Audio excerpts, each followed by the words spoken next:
Again, that's something we know about.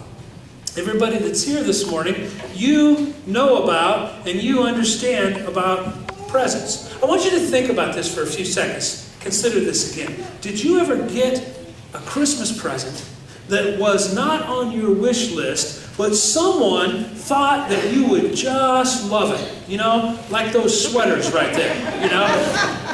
And a hat for the dog, or maybe a Furby, or a Chia Pet, or a very best of Slim Whitman. No offense to Slim Whitman fans. Or maybe, look, I like in the upper left-hand corner, I found the picture of that teenager that's got a CD. Look at her face, right?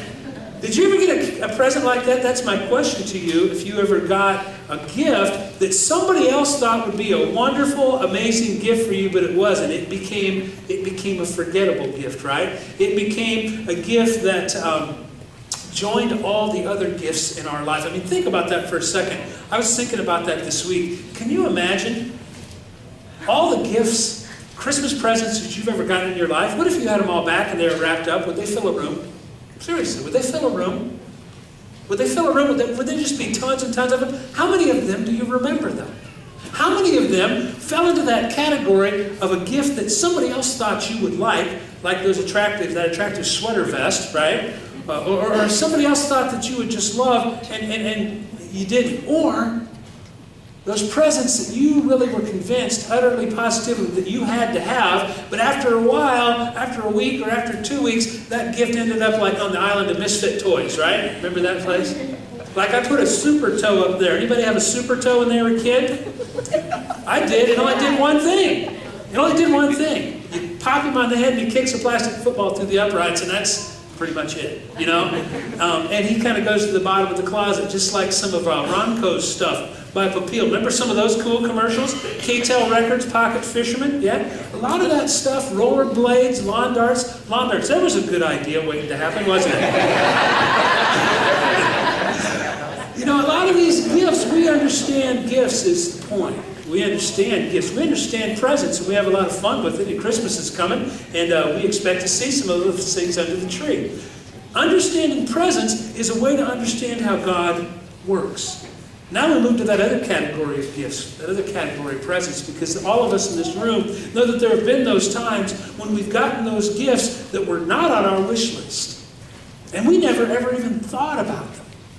And when we open them, we may be in that awkward moment of smiling at that person that gave it to us and wanting to say thank you, but inside in our head we're going, what? Are you kidding me? What am I supposed to do with this? I remember the year that I wrapped up one of the very best, most powerful Makita cordless drills, you know what I mean? And gave it to Alana for Christmas. Where is she? Remember that? That was a great gift, but look.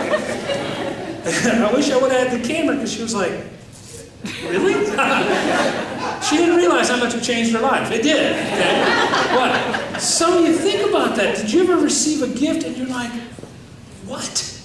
But later on, you found out how wonderful and useful that gift was. For example, somebody was telling me this week that one year they got some jumper cables from their boyfriend, right? And so they're trying to be nice because it's their boyfriend. And they're like, thanks, this is swell jumper cables. And she thought, this is dumb. But a month or two later on a dark night, she's on a college campus and her car didn't start. Guess how wonderful and valuable those jumper cables were. Amen? You with me? Talked to somebody else this week and her husband gave her a GPS. And she had that same thing. She's like, are you kidding me? In her head, are you kidding me? I don't like technology. I don't need a GPS. But man, the first time she plugged that baby in and put it on the dash when she was in a strange place and found her way out, the gift was amazing. It was almost a miracle. You see how that works? Sometimes, you know, we were talking this week about, you know, when you're a little kid, you get things like commemorative coins, right? Or a savings bond. And if you're a little kid, you're like, what? You've got to be kidding me. I remember when I was a kid, my great-grandma Stella, who was a saint, she would write a Christmas letter every year, you know? We'd get a Christmas letter in a crochet vest. Anybody ever have to wear one of those? When you were a kid, like a crocheted, like pea green and yellow, you know, like really ugly colors every year. But we'd get a letter. We'd get a letter. You're like, a letter? My great-grandma would sit down at the typewriter. Kids, some of you remember those?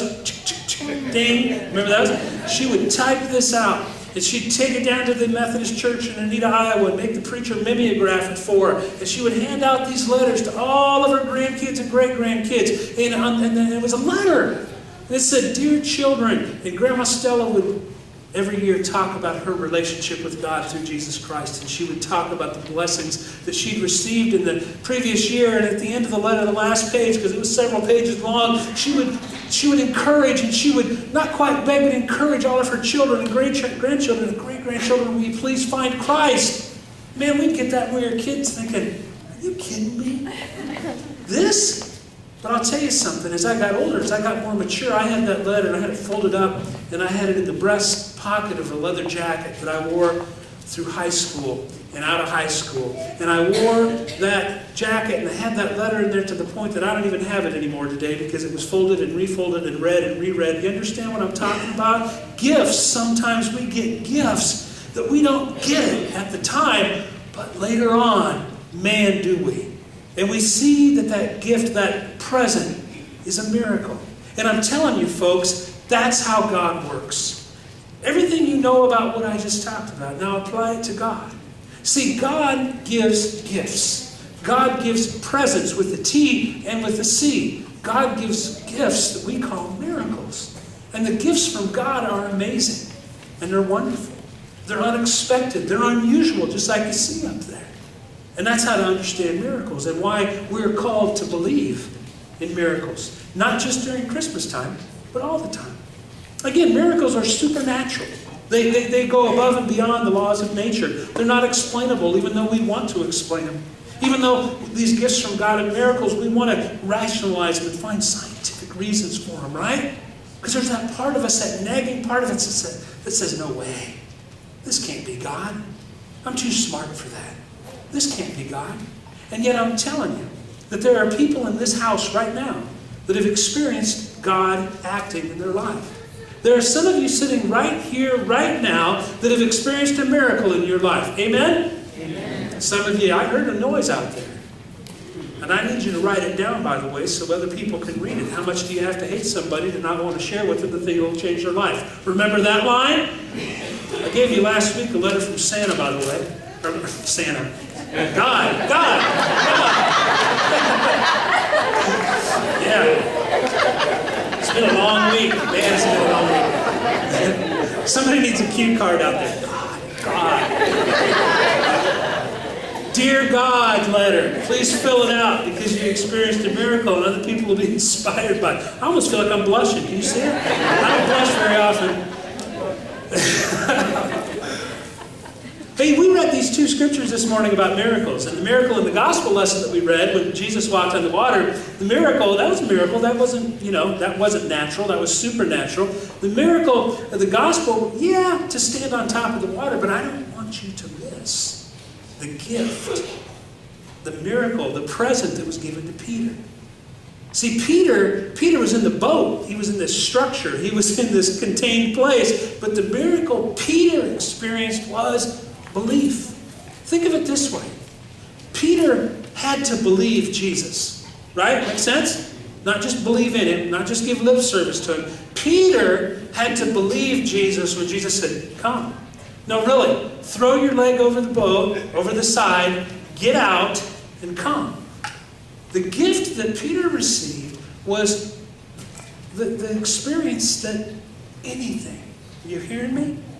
Anything is possible with God. The other thing Peter learned, the gift he received, the miracle he received was that new understanding that Jesus saves. Can you say that with me? Jesus saves. That's what he learned. Jesus saves. He's going down. He's like, "Oh no, Lord, help me." Immediately. Gotcha. I don't know when that gift kicked in, and that's the point of the setup here today. I don't know if when that gift kicked in, when that miracle kicked in, I don't know when it was that Peter remembered the power of God. I wonder if it was when he was hanging upside down, being crucified in Rome. Painful, miserable, rotten death for preaching the gospel. I want to believe that that's when the miracle, that's when the gift came back to Peter, if not other times, but it came back to him. Jesus saves. even though I'm in one of those moments of, Lord, are you with me or not? Which ties into the Old Testament, right? I wonder if Peter finally realized the gift that was given to him that night out on the lake. The other scripture that we read from Exodus also is about a miracle.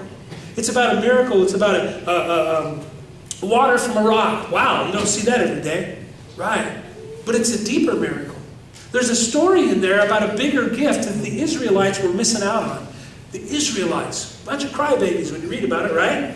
A bunch of spiritual crybabies. Wow. You know, where's our food? Where's our water? We were better off back being slaves. You know, they rewrite their history. You ever do that? You look backwards and think it was better than what it was. That's what the Israelites were doing. Okay? They forgot. They forgot all the amazing, wonderful, unusual, unexpected gifts, acts of God that God had done for them and delivered them out of slavery and headed to the promised land. They forgot. And they're there in the desert going, well, what? Did you just bring us all the way out here to starve and to die of thirst? Is God with us or not? The miracle is the water from the rock, yes. But the miracle that the Israelites in that scripture don't get, because they're forgetting, is that God has delivered them. And as God has put them in the middle of a much bigger story, a much bigger drama that's unfolding. You know, it isn't just today. Y'all with me on that? You understand what I'm saying? The Israelites forgot that. They were just looking at themselves and thought somehow, some way, that it was just all about them.